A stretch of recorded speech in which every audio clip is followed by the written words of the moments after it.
মির্চির বিশেষ নিবেদন Times of পুরাণ।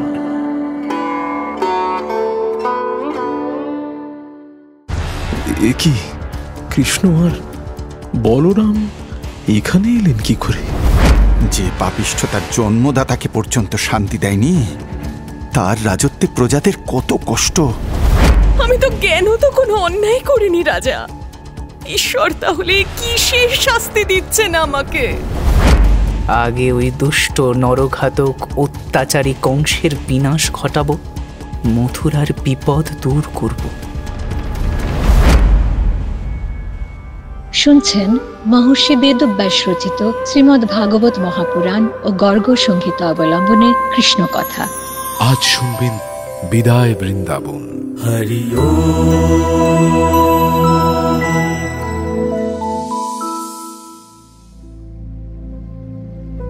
মথুরা থেকে কখনো যে কৃষ্ণ আর বলরামের ডাক আসতে পারে, এমন কোনো আন্দাজ কি নন্দরাজার ছিল আচার্যদেব?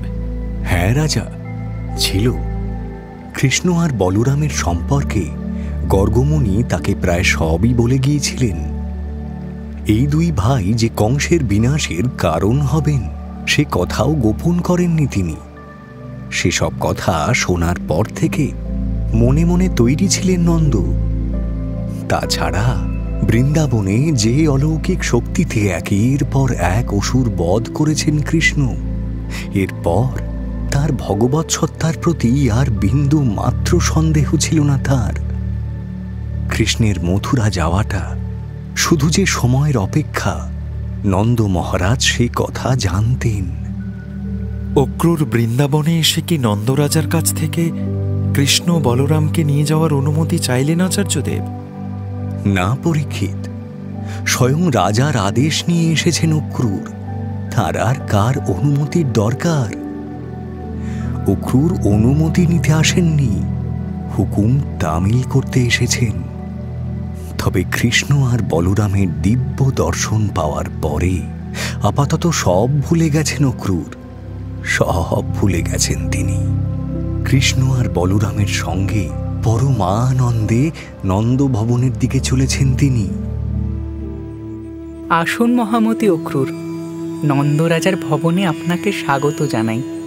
এতটা পথ এসে আপনি নিশ্চয়ই খুব ক্লান্ত। আমি আপনার পা ধুইয়ে দিচ্ছি, বাতাস করে আপনার ক্লান্তি দূর করে দেব আমি। আসুন মান্যবর, এই আসনে এসে বসুন। হে পরমেশ্বর, আমার সেবা আপনি কেন করবেন প্রভু? আমি কি আপনার চরণ সেবার অধিকারী নই? এই ব্রজের ধর্ম হলো অতিথি সেবা। আমাদের ধর্মে পতিত করবেন না মান্যবর। দয়া করে আসন গ্রহণ করুন। অক্রূরের সেবা যত্ন করে উত্তম ভোজন করিয়ে তার ক্লান্তি দূর করলেন কৃষ্ণ। বলরাম তাকে সুগন্ধি মালা পরিয়ে দিলেন। অক্রূর তৃপ্ত হলেন, ভেতর থেকে শুদ্ধ হলেন তিনি। এবার নন্দ মহারাজ তাঁর কাছে এলেন। কুশল বিনিময়ের পর তাকে জিজ্ঞাসা করলেন, নির্দয় নির্মম কংসের শাসনে আপনারা কেমন আছেন মহামান্য অক্রূর? যে পাপিষ্ঠ তার জন্মদাতাকে পর্যন্ত শান্তি দেয়নি, তার রাজত্বে প্রজাদের কত কষ্ট।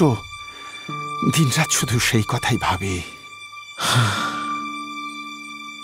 মথুরার কথা যত কম বলা যায় ততই ভালো নন্দরাজা। বসুদেব আর দেবকীর মতো দুজন নিরপরাধ মানুষকে এত শাস্তি দিয়েও শান্ত হয়নি কংস। আবার তাদের কারাগারে বন্দী করে রেখেছে। বৃদ্ধ রাজা উগ্রসেনও কারাগারে বন্দী। কতদিন আর বাঁচবেন জানি না। আপনি শোক করবেন না অক্রূর। ব্রজভূমির আনন্দে এবার প্রাণ ভরে নিঃশ্বাস নিন। আমি আপনার বিশ্রামের ব্যবস্থা করছি। সন্ধ্যা পেরিয়ে গেলে কৃষ্ণ আর বলরাম এসে অক্রূরের কাছে বসলেন। নন্দরাজা কিংবা রানী কেউই সেখানে ছিলেন না। অক্রূর দেখলেন কৃষ্ণের কোমল প্রসন্ন মুখখানি যেন ম্লান হয়ে আছে। তার হাত ধরে গভীর কণ্ঠে মধুসূদন এবার বললেন, আমার জন্য আমার মা বাবাকে কত কষ্ট সহ্য করতে হচ্ছে। তাদের হাত পা বেঁধে অন্ধকার কারাগারে ফেলে রেখেছে ওই পাপী কংস। তাদের সদ্যজাত সন্তানদের অবধি হত্যা করেছে সে। সে কথা আর কি বলবো প্রভু। মথুরার সাধারণ প্রজারা আপনার পথ চেয়ে দিন রাত চোখের জল ফেলছে। তাদের দুর্দশা আর চোখে দেখা যায় না। মথুরার কোনো আত্মীয়র সঙ্গে দেখা করার জন্য আমিও অনেক দিন ধরে উন্মুখ হয়েছিলাম। আজ আপনার সঙ্গে দেখা হয়ে গেল। আপনার এই বৃন্দাবনে আসার কারণটা এবার দয়া করে বলবেন। কৃষ্ণের প্রশ্নের উত্তরে কংসের সমস্ত কথাই তাকে খুলে বললেন অক্রূর। কৃষ্ণ আর বলরামকে মেরে ফেলার জন্য যা যা ষড়যন্ত্র সেখানে হচ্ছে তার কোনো কথাই বাদ দিলেন না তিনি। অক্রূরের মুখ থেকে সব কথা শুনে দুই ভাই শুধু একটু হাসলেন। আর তারপর নন্দ রাজাকে ডেকে কৃষ্ণ বললেন, বাবা, কংস মহারাজ বৃন্দাবনের সকলকে আমন্ত্রণ জানিয়েছেন। মথুরায় ধনুর্যজ্ঞ করবেন তিনি। দাদা আর আমাকে নিয়ে যেতে এসেছেন মহামান্য অক্রূর। ব্রজের সকলকেই সেখানে যেতে হবে বাবা। রাজার নিমন্ত্রণ বলে কথা। হ্যাঁ, নিশ্চয়ই আমরা সবাই সেখানে যাব বই কি। আমি এখনই সকলকে খবর পাঠাচ্ছি কানাই। বৃন্দাবনের সকলকে ডেকে কংসরাজের ধনুর্যজ্ঞের আমন্ত্রণের কথা জানালেন নন্দ মহারাজ। সেই সঙ্গে দুধ, ঘি, ননি, মাখন ইত্যাদি যা কিছু তৈরি হচ্ছে সে সবই মথুরায় নিয়ে যাওয়ার কথাও জানিয়ে দিলেন তিনি। এদিকে কৃষ্ণ বলরাম ব্রজভূমি থেকে চলে যাবেন এ খবর তখন দাবানলের মতো চতুর্দিকে ছড়িয়ে পড়েছে। নন্দ রাজার ঘরে মা যশোদা কাতর হয়ে কাঁদতে শুরু করলেন। হে ভগবান, হে আমাকে কোন পাপের শাস্তি দিচ্ছ প্রভু? আমার কানাই, আমার বলাই, যাদের ছেড়ে এক মুহূর্ত থাকতে পারি না, তারা চিরকালের মতন আমাকে ছেড়ে চলে যাবে। এবার আমি কি করব ঈশ্বর? আমার তো মরে যাওয়া ছাড়া আর কোনো গতি নেই। ছি ছি যশোদা, এ তুমি কি বলছো? কানাই আর বলাই যদি এ কথা শোনে তাহলে কত কষ্ট পাবে বলো তো। তোমার এই কান্নায় যে ওদের অমঙ্গল হবে। এমন কেন হলো? কার পাপে এ ঘটনা ঘটলো? আমি তো জ্ঞানও তো কোনো অন্যায় করিনি রাজা। ঈশ্বর তাহলে কিসের শাস্তি দিচ্ছেন আমাকে? একে শাস্তি বলে কেন ভাবছো যশোদা? কানাই আর বলাইকে রাজা স্বয়ং নিমন্ত্রণ জানিয়েছেন। সেই নিমন্ত্রণ রক্ষা করে ওরা আবার ফিরে আসবে তো। আমার মনটা যে কু ডাকছে। আমি যে মেনে নিতে পারছি না। আমি ছাড়া কানাইয়ের যত্ন করবে কে? কে ওদের খেতে দেবে? কিভাবে খাবে? সে কথা তো ওরা জানেই না। যশোদা, শান্ত হও, শান্ত হও তুমি। সে যে রাজবাড়ি, সেখানে যত্ন করবার লোকের অভাব আছে নাকি? ওরা রাজার অতিথি। আর তাছাড়া আমিও তো মথুরায় যাব। তুমি ভেবো না, কানাই আর বলাইয়ের কোনো অযত্ন হবে না। কৃষ্ণ চলে যাবেন এই কথা শুনে গোপীরা কি করলেন ঋষিবর? তাদের মধ্যে হাহাকার পড়ে গেল। তারা উচ্চ স্বরে কাঁদতে লাগলেন। কেউ আবার এ কথা শোনার সঙ্গে সঙ্গে মূর্ছিত হয়ে পড়লেন। কেউ নিজের কপালে করাঘাত করতে লাগলেন। তাদের নিঃশ্বাস আর শোকের আগুনে নিজেরাই পুড়ে ছাড়খাড় হয়ে যেতে লাগলেন তারা। সমাজ, পরিজন, পরিবার সবকিছু ভুলে তারা বিলাপ করতে লাগলেন। কেন এত নিষ্ঠুর তুমি? কৃষ্ণের সঙ্গে যদি বিচ্ছেদই হবে, তাহলে আমাদের কেন তার সামনে নিয়ে এলে তুমি? কেন তাকে ভালোবেসে ফেললাম? আমাদের মন, প্রাণ, হৃদয় কিছুই তো আর নিজের হাতে নেই। এসব যে কৃষ্ণের। কি নিয়ে বাঁচবো এবার? কি নিয়ে বাঁচবো? কৃষ্ণ, হা কৃষ্ণ, এই তোমার মনে ছিল মাধব? কেন? কি আমাদের অপরাধ? তোমাকে উজাড় করে ভালোবাসাটা কি অপরাধ? বলো মাধব, বলো না। কাঁদিস না রে সখী, কাঁদিস না। বিধাতাকে দোষ দিয়ে কি হবে বল? কৃষ্ণের ইচ্ছে ছাড়া কখনো কিছু ঘটতেই পারে না। সেই শ্যাম সুন্দর নিজেই আমাদের এই ভীষণ আঘাত দিয়ে গেল। আমাদের ভালোবাসার বদলে এমন নিষ্ঠুর আঘাত দিয়ে গেল শ্যাম। ঠিক বলেছিস সখী, শ্যামের স্বভাবই তো এই। নিত্য নতুন অনুরাগের টানে সে ছুটে বেড়ায়। আমাদের কথা তার আর কেন মনে থাকবে সখী? আমরা তার কে? এখন মথুরাই তো শ্যামের সব। দেখলি না কত সহজে সে বৃন্দাবন ছেড়ে যেতে পারছে। কই এত সহজে তো আমরা কৃষ্ণকে ছেড়ে দিতে পারছি না সই, পারছি না তো। ভুল করেছিলাম আমরা, ভুল। দুঃখে যন্ত্রণায় আমাদের প্রাণ ফেটে যাচ্ছে যে। কই শ্যাম, কই? একবারও তো এলে না গো, একবারও তো তুমি এলে না। না রে সখী, শুধু শ্যামের দোষ দিয়ে কি হবে বল? মথুরার রমণীদের তপস্যায় সাড়া দিয়েছেন শ্যামসুন্দর। আমাদের মতো তারাও নিশ্চয়ই শ্যামকে পাওয়ার জন্য তপস্যা করেছিল। তাই হয়তো শ্যাম নিজেই সেখানে যাচ্ছে। তার তো কোনো আপন পর ভেদ নেই রে সখী। ভুল ভুল ভুল ভুল। আমাদের মতো শ্যামকে কেউ ভালোবাসে না, ভালোবাসতে পারবেই না, ভালোবাসতে পারে না। মথুরা তার রূপ দেখে ভালোবাসবে হয়তো, কিন্তু আমরা জন্ম জন্মান্তর ধরে শ্যামের পথ চেয়ে বসে আছি যে। আমাদের সঙ্গে মথুরার তুলনা করিস না সখী, করিস না।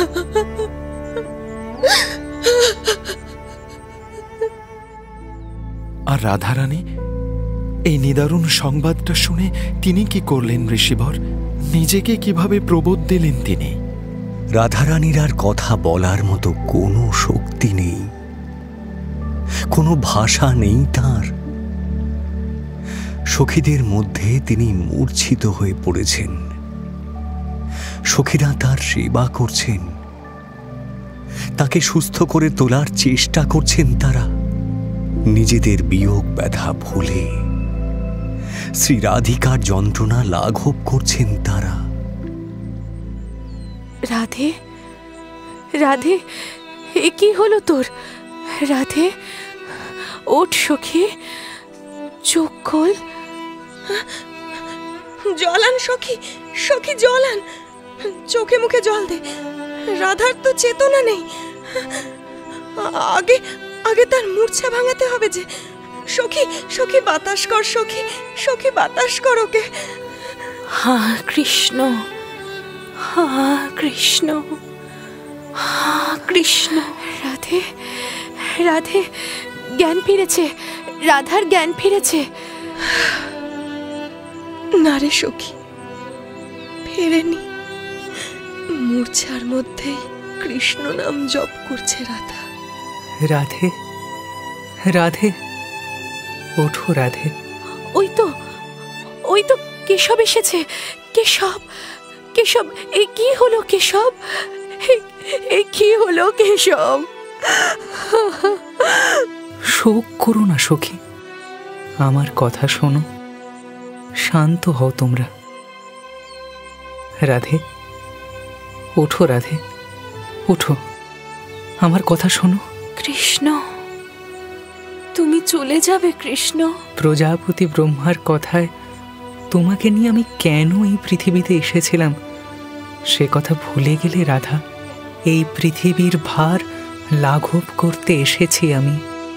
তুমি তো জানো রাধে, আমার দায়িত্ব তো আমাকেই পালন করতে হবে। আর আমি, আমার কি হবে মাধব? তুমি চলে গেলে আমিও আর প্রাণে বাঁচব না। কৃষ্ণহীন রাধার কোনো অস্তিত্ব থাকবে না মধুসূদন। কৃষ্ণ তো কখনো রাধাহীন নয়, হতে পারে না। যেখানে কৃষ্ণ সেখানেই রাধা, যেখানে রাধা সেখানেই কৃষ্ণ। আমাদের দুজনকে আলাদা করবে কে? যে দৃষ্টি আমাদের আলাদা বলে মনে করে সেই দৃষ্টি যে দূষিত, এ কথা তুমি জানো না রাধা? আজ এ কথা তুমি বলছো কৃষ্ণ? একদিন এই রাধাকে দেখতে না পেলে ব্রজধাম তোমার চোখে শূন্য মনে হতো মাধব। আজও তো ঠিক তাই মনে হয় রাধে। না কৃষ্ণ, তাহলে এভাবে রাধাকে ফেলে চলে যেতে না তুমি। মথুরায় গিয়ে হয়তো আমাকে ভুলেই যাবে, কিন্তু আমি তোমার স্মৃতি আর বিরহ বুকে নিয়ে এখানেই তিলে তিলে ক্ষইতে থাকবো মাধব। এভাবেই আমার মৃত্যু হবে। এ কি বলছো তুমি রাধা? নিজেকে, আমাকে, আমাদের পৃথিবীতে নেমে আসার উদ্দেশ্য সব ভুলে গেলে প্রিয়ে? এখন যে কর্তব্যের সময় এসেছে, তার ডাককে অবহেলা করতে পারবো না। তবে আমার মাধুর্য, আমার প্রেম, আমার হৃদয় সব এই ব্রজে রইল রাধে, সব এই ব্রজে রইল, সব তোমার কাছে রইল। আমাদের এই বিচ্ছেদ কি অনিবার্য কেশব? একে রোধ করার কি কোনো পথ সত্যিই নেই? শোক করো না রাধা, শোক তোমাকে মানায় না। তুমি বিচ্ছেদ বলে ভাবছ, কিন্তু আমি তা ভাবছি না। আমি নিজের দিকে তাকালেই তোমাকে দেখতে পাই। তাছাড়া শ্রীদামের অভিশাপ স্মরণ করো রাধে। গোলকে তোমাকে অভিশাপ দিয়ে বলেছিল যে আমার সঙ্গে 100 বর্ষের বিচ্ছেদ ঘটবে। তার সেই কথা তো মিথ্যে হতে পারে না প্রিয়ে। শ্রীদামের অভিশাপের পরে তোমার আশীর্বাদও তো ছিল হরি। তুমি বলেছিলে এই বিচ্ছেদ কালেও প্রতি মাসে আমাদের একবার করে দেখা হবে। সে কথা তোমার মনে আছে কৃষ্ণ? আছে রাধে, মনে আছে। আমি কিছুই ভুলিনি। আমার কথা আমি রাখবো। তুমি এবার শান্ত হও রাধে, শান্ত হও। আর আমরা, আমাদের কি হবে হরি? আমরা কোথায় যাব? তোমরা সর্বদা আমার কাছেই আছো, তাই থাকবে। আমার হৃদয়ে আছো তোমরা, সেখান থেকে কেউ তোমাদের সরাতে পারবে না সখী। আমাদের আবার দেখা হবে, তোমরা শোক করো না। এ দৃশ্য আমি মন থেকে মেনে নিতে পারছি না আচার্যদেব। যতবার ভাবছি নিজের মনেই শিহরিত হয়ে উঠছে। এই হাহাকার, এই যন্ত্রণা। আমি জানি রাজা, আমি জানি, আমি সব বুঝতে পারছি। গোপীদের মনের অবস্থার সঙ্গে তুমি একাত্ম হয়ে গেছো পরীক্ষিত। কৃষ্ণ বিরহের আগুন তোমার মনের মধ্যেও জ্বলে উঠেছে রাজা। তুমিও সেই বিরহে পুড়ে যাচ্ছ। আমি স্থির থাকতে পারছি না ঋষিবর। প্রশ্নের পর প্রশ্নে আমার মন ক্ষতবিক্ষত হয়ে যাচ্ছে। বলো রাজা, তোমার মনে কি প্রশ্ন জাগছে আমায় বলো। ভগবানকে কি ব্রজধাম ছাড়তেই হতো ঋষিবর? কর্তব্যের ডাক বড় কঠিন রাজা, তাকে উপেক্ষা করা যায় কি? শ্রীকৃষ্ণ, যিনি স্বয়ং ভগবান, তিনি তার কর্তব্যকে উপেক্ষা করবেন কি করে? কালকেই বা তিনি কেমন করে উপেক্ষা করবেন? তাই তাকে মথুরায় যেতেই হবে, নইলে কংস নিধনের কর্তব্য অপূর্ণ থেকে যাবে রাজা, অপূর্ণ থেকে যাবে। আর মথুরার ভক্তরাও বা তাকে লাভ করবে কি করে? মথুরায় কাজ শেষ করে কেন তিনি ব্রজধামে ফিরে আসবেন না? সেই প্রতিশ্রুতি কেন দিলেন না কৃষ্ণ? তা তো হয় না রাজা। যত শুনবে তার কারণটাও নিজে থেকেই বুঝতে পারবে। কংসের পিতা উগ্রসেনের কথা তোমাকে শোনাবো পরীক্ষিত। দেখবে তিনি অতি বৃদ্ধ, তার পক্ষে রাজ্যভার পরিচালনা করা সম্ভব নয়।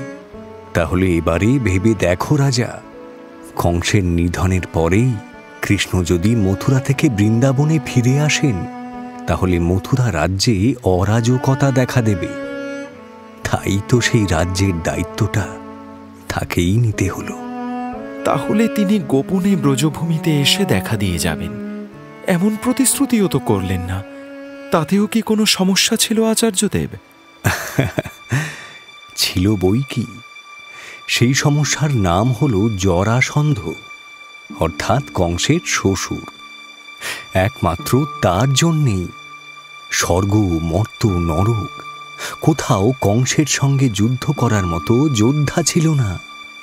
সে সময় পৃথিবীতে সবচেয়ে বড় শক্তিমান ছিলেন এই জরাসন্ধ।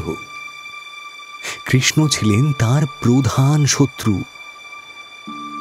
এবার জরাসন্ধ যদি কোনোভাবে কৃষ্ণের সবচেয়ে আদরের জায়গাটির হদিশ পেতেন, তাহলে কি হতো বলতো পরীক্ষিত? বুঝেছি আচার্যদেব, বৃন্দাবনকে ধ্বংস করে দিতেন তিনি।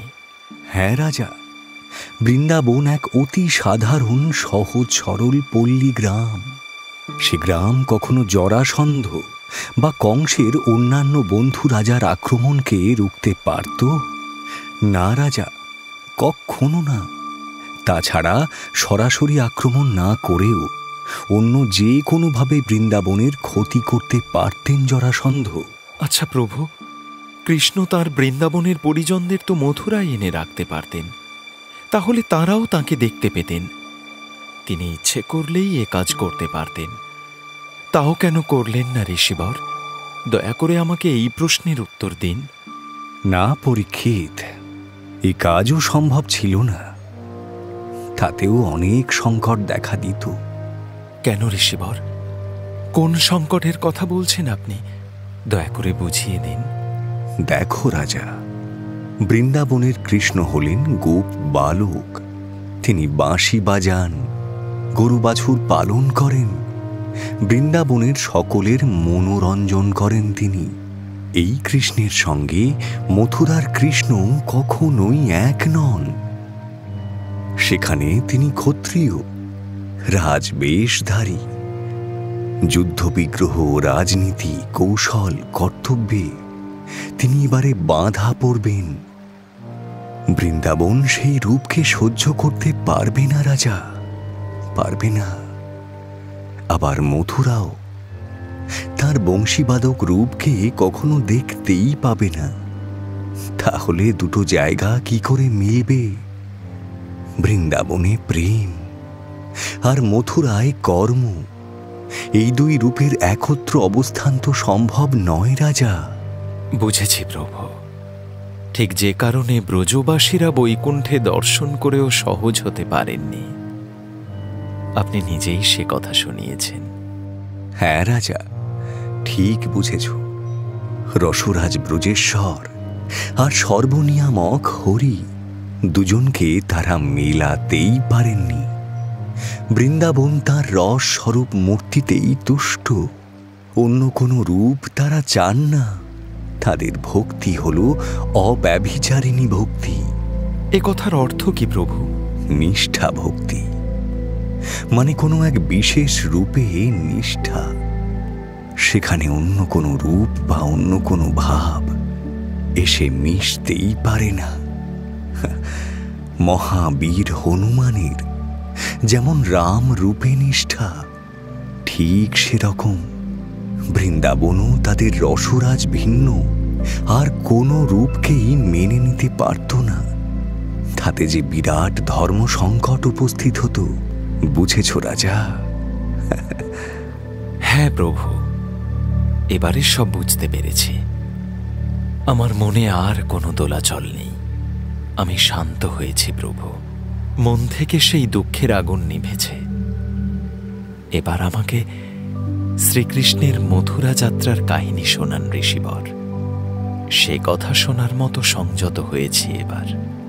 আসলে কি জানো পরীক্ষিত, মথুরা যাত্রার কথা শোনানোর অর্থ হল ব্রজভূমির আত্মার ওপর দিয়ে অক্রূরের রথ চালিয়ে যাওয়ার কাহিনী।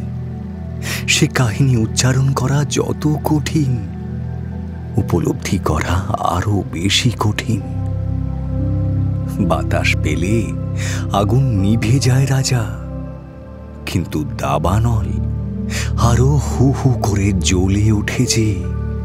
বৃন্দাবনে এবার সেই দাবানল জ্বলে উঠেছে রাজা, দাবানল জ্বলে উঠেছে। ভোর হওয়ার সঙ্গে সঙ্গে অক্রূরের রথ প্রস্তুত। বলরাম আর কৃষ্ণকে নিয়ে যাবেন তিনি, বৃন্দাবনের প্রাণকে নিয়ে যাবেন তিনি। নন্দ মহারাজের আদেশে অন্যান্য শকটে ব্রজভূমির দুধ, দই ইত্যাদির পাত্র সাজানো হচ্ছে। সেগুলোও যাবে মথুরায়। হে বলরাম, হে মাধব, এই রথ আপনাদের স্পর্শ পাবে বলে শুদ্ধ মনে একে সাজিয়ে এনেছি। এ রথের কোনো কিছুই অশুদ্ধ নয়। আমাদের যাত্রার সময় হয়ে এলো নন্দ মহারাজ, এবার অনুমতি করুন। প্রণাম বাবা, প্রণাম মা। আমরা তবে আসি। সাবধানে যাও কানাই, ছোট ভাইয়ের দিকে দৃষ্টি রেখো বলরাম। ব্রজবাসীদের নিয়ে আপনি আসবেন তো? হ্যাঁ বাবা, তোমাদের পিছনেই আমরা আসছি। সাবধানে যেও। কৃষ্ণ রে কৃষ্ণ, আর কি তোকে দেখতে পাবো বাবা? তোকে ছেড়ে কি করে বেঁচে থাকবো বলতো? কি করে? কে আমাকে মা বলে ডাকবে? কৃষ্ণ রে।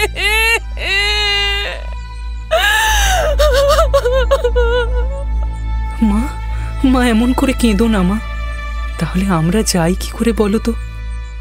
তোমার কাছে আবার আমি আসবো মা, আসবো। আমাকে ভেবে চোখ বন্ধ করলেই আমাকে দেখতে পাবে তুমি। তোমার কোল ছেড়ে আমি কোথাও যাব না মা, কথা দিলাম। কেঁদো না মা, লক্ষ্মী মা আমার, কেঁদো না। আমি কথা দিলাম আবার ফিরে আসবো। কৃষ্ণ আর বলরাম এবার রথে এসে উঠলেন। রথ ছুটল মথুরার দিকে, কিন্তু পথে যে প্রবল বাধা। এত এত গোপীর দল পথের মাঝখানে এসে দাঁড়িয়ে আছেন। কেউ বা রথের চাকার সামনে শুয়ে পড়েছেন। তাদের শরীরের উপর দিয়ে রথের চাকা চলে যাক, তবুও মাধবকে যেতে দেবেন না তারা, কিছুতেই যেতে দেবেন না। কেউ আবার অক্রূরের রথের ঘোড়াগুলিকে প্রহার করতে শুরু করেছেন।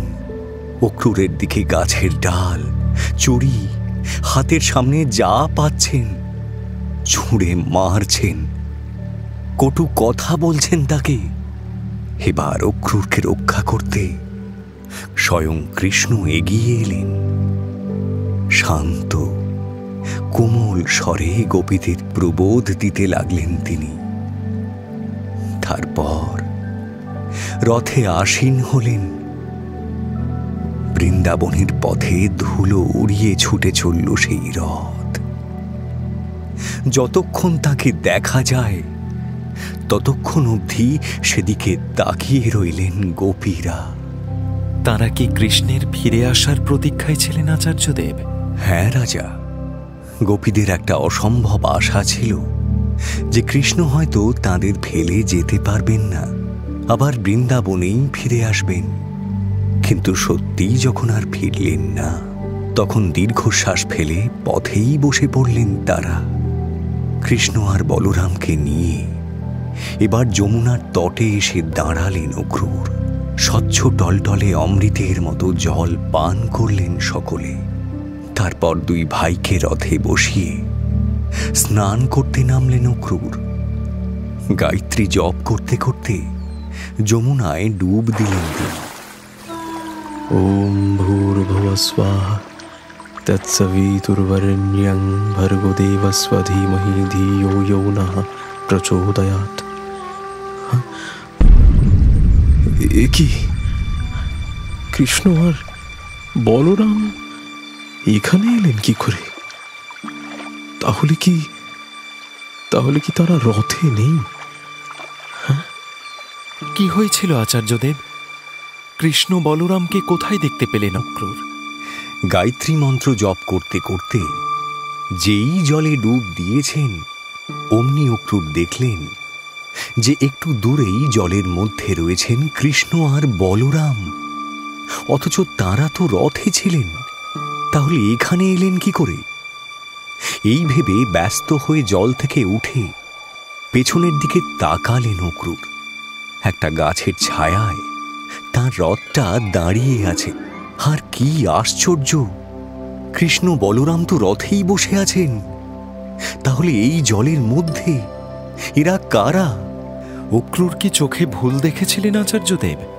অক্রূর নিজেও তাই ভাবলেন। তারপর আবার ভালো করে জলের দিকে তাকালেন তিনি। এবার আরো এক অদ্ভুত দৃশ্য দেখতে পেলেন অক্রূর। তিনি দেখলেন জলের মধ্যে স্বয়ং অনন্ত দেব বিরাজ করছেন। সহস্রতার ফনা, বিশাল শরীর, উজ্জ্বল মুকুটধারী তিনি। গন্ধর্ব, সিদ্ধ, সাধক, মহাত্মারা তাকে ঘিরে দাঁড়িয়ে আছেন। আর অনন্ত দেবের কোলে পীত বর্ণ পরিধান করে চতুর্ভুজ নারায়ণ শুয়ে আছেন। মেঘের মতো শ্যামল তার শরীর, বহু মূল্য রত্ন ভূষিত তিনি। ভাবে নয়, ধ্যানে নয়, যোগে নয়, শুধু স্নান করতে নেমেই এই দর্শন হলো অক্রূরের। এই যে ভাষার অতীত। অক্রূরের মতো ভক্ত বলেই তো ভগবান স্বয়ং তাকে এই রূপে দেখা দিলে রাজা। তার চার হাতে শঙ্খ, চক্র, গদা, পদ্ম। অপূর্ব সুন্দর প্রশান্ত মুখ যেন দিব্য হাসিতে ভেসে যাচ্ছে। ব্রহ্মা সহ সকল দেবতা তার স্তুতি করছেন। সেখানে নন্দ, সুনন্দ, উপনন্দ প্রমুখ পার্ষদরা রয়েছেন। প্রহ্লাদের মতো চরম ভক্তরাও তার চরণতলে বসে আছেন। বিদ্যা, অবিদ্যা, কীর্তি, শ্রী, লাদিনীর মতো শক্তিরা মূর্তি ধারণ করে তার সেবা করে চলেছেন। সচক্ষে নারায়ণকে দর্শন করে অক্রূরের সারা দেহে রোমাঞ্চ দেখা দিল। তার গলা বুজে এলো আর চোখ ভেসে গেল জলে। হে পরম ব্রহ্ম, আপনি অবিনাশী, আপনি পরম কারণ। আপনার থেকেই সমস্ত সৃষ্টি। আপনার বাইরে আর কোথাও কিছু নেই প্রভু। যোগী, ভক্ত, জ্ঞানী সকলেই আপনারই উপাসনা করেন। সকল ঈশ্বরীয় রূপ আসলে আপনারই রূপ। সকলে আপনার মধ্যেই স্থিতি লাভ করেন। হে পদ্মনাভ, আপনাকে প্রণাম করি। অক্রূর এক মনে নারায়ণের স্তুতি করছেন আর বারবার প্রণাম করছেন তাকে। হঠাৎ তার চোখের সামনে থেকে সেই ঐশ্বরিক দৃশ্য সরে গেল। সামনে শুধু যমুনার জল। অক্রূর হতচকিত হয়ে গেলেন। তাড়াতাড়ি স্নান সেরে উঠে এলেন তিনি। রথের কাছে এসে পৌঁছলেন অক্রূর। তখনও তার চোখে মুখে যেন প্রেম সুধা উজ্জ্বল হয়ে আছে। অক্রূরকে দেখে কৃষ্ণ এবার তার মধুর কণ্ঠে জিজ্ঞাসা করলেন, হে মহামতি অক্রূর, আপনি কি এখানকার আকাশে কিংবা মাটিতে বা যমুনার জলে কোনো অদ্ভুত দৃশ্য দেখেছেন? হে নাথ, হে প্রভু, আপনাকেই যখন দর্শন করেছি তখন আমার আর কিছুই দেখার বাকি নেই। আপনার মধ্যেই সৃষ্টির সব কিছু রয়েছে। গোটা বিশ্বের রূপ আপনি, আপনার রূপই বিশ্বরূপ। তাহলে আর নতুন করে কি দেখব প্রভু? সেই যে যমুনায় গেলেন, তারপর বহুক্ষণ আর আপনাকে দেখতে পাইনি। তাই ভাবলাম আপনি বুঝি কোনো আশ্চর্য দৃশ্য দেখে মোহিত হয়ে গেছেন। এবার তবে আমরা মথুরার পথে যাই। যথা আজ্ঞা প্রভু। মথুরার পথে চললেন অক্রূর। দেখতে দেখতে মথুরা নগরীর দ্বার দেশে গিয়ে উপস্থিত হলেন তারা। সেখানে ততক্ষণে বৃন্দাবন থেকে নন্দ রাজা পৌঁছে গেছেন। তার সঙ্গে উপনন্দ, সুনন্দ এরা সবাই আছেন। তাদের সামনেই কৃষ্ণ আর বলরাম রথ থেকে নামলেন। আপনি রথ নিয়ে চলে যান মহামতি অক্রূর, নিজের গৃহে ফিরে যান আপনি। আমরা এখানে আগে কিছুক্ষণ বিশ্রাম নেব, তারপর মথুরা নগরী দেখতে যাব। না প্রভু, আমাকে মার্জনা করুন। আপনাদের এখানে রেখে আমি কোথাও যেতে পারবো না। স্বয়ং ত্রিভুবনপতি নারায়ণ পথে দাঁড়িয়ে আছেন, আর আমি নিজের গৃহে চলে যাব? না না, তা হয় না। আমি এখন বড় ক্লান্ত, এখানে খানিকক্ষণ বিশ্রাম নেব যে। না প্রভু, আপনি সবান্ধবে আমার গৃহে চলুন। সেখানে আপনার বিশ্রামের সকল আয়োজন আমি করে দেব। আমার কুল, শীল, মান, আমার পূর্ব ও উত্তর পুরুষেরা ধন্য হবেন প্রভু। আপনার কাছে আমি ভিক্ষা চাইছি। আসুন মাধব, আমার ঘরে আসুন। আমরা সবান্ধবে নিশ্চয়ই আপনার গৃহে যাব মহামতি অক্রূর, কিন্তু এখন নয়, এখনো সময় হয়নি যে। আগে ওই দুষ্ট নরঘাতক অত্যাচারী কংসের বিনাশ ঘটাবো, মথুরার বিপদ দূর করব। তারপর আমার আত্মীয়রা যা বলবেন সব কথা শুনব। আপনি ফিরে যান, আর দেরি করবেন না। অনিচ্ছা সত্ত্বেও কৃষ্ণের আদেশ মাথা পেতে নিলেন অক্রূর। বিষণ্ণ মনে একাই ফিরে গেলেন তিনি। রথ নিয়ে কংসের রাজপ্রাসাদের কাছে এসে দাঁড়ালেন অক্রূর। তার বৃন্দাবন যাত্রা যে সফল হয়েছে, কৃষ্ণ আর বলরামকে যে তিনি নিয়ে এসেছেন, সে খবরটা এবার কংস রাজাকে শোনাতে হবে। আকুল প্রতীক্ষা নিয়ে বসে আছেন কংস। অক্রূর তাই আর দেরি করলেন না। প্রাসাদে এসে উপস্থিত হলেন তিনি। কৃষ্ণ আর বলরাম মথুরায় এসেছেন শুনে প্রতিহিংসায় উন্মাদ হয়ে উঠলেন কংস। এদিকে মথুরার পথে পথে ইচ্ছা মতো ঘুরে বেড়াতে লাগলেন কৃষ্ণ আর বলরাম। কংসের জন্য ঘুরতে ঘুরতে কংসের দাসী কুবজার সঙ্গে দেখা হলো তাদের। বক্র শরীর সেই রমণী তার রাজার জন্য তুলে রাখা সমস্ত সম্পদ স্বেচ্ছায় কৃষ্ণের হাতে অর্পণ করলেন। তারপর সেই কাহিনী নিয়েই ফিরে আসছি পরের পর্বে। শুনলেন মহর্ষি বেদব্যাস রচিত শ্রীমদ্ ভাগবত মহাপুরাণ ও গর্গ সংহিতা অবলম্বনে কৃষ্ণ কথা। মুখ্য ভূমিকায় সুখদেব, শুভজিৎ চ্যাটার্জি, পরীক্ষিত, স্পন্দন দাস, নন্দ, সুদীপ্ত ঘোষ, কিশোর কৃষ্ণ, গৈরিক দাশগুপ্ত, যশোদা, জৈত্রী ব্যানার্জি, সখী আম্রপালি ঘোষ মিত্র, সঙ্গীতা গাঙ্গুলি, রাধা, সুনয়না ভৌমিক, অক্রূর, কৌশিক ব্যানার্জি, নাট্যরূপ মহুয়া ব্যানার্জি, শব্দগ্রহণ ও আবহ সত্যজিৎ সেন, শব্দ পরিকল্পনা ও মিশ্রণ সব্যসাচী মুখার্জি, পরিচালনায় শাওলি মজুমদার, সৃজনশীল পরিচালনা ইন্দ্রাণী চক্রবর্তী, প্রযোজনা প্যাস্টেল এন্টারটেইনমেন্ট। টাইমস অফ পুরাণ আপনার জন্য মির্চি বাংলা ইউটিউব চ্যানেল এবং গানা অ্যাপে।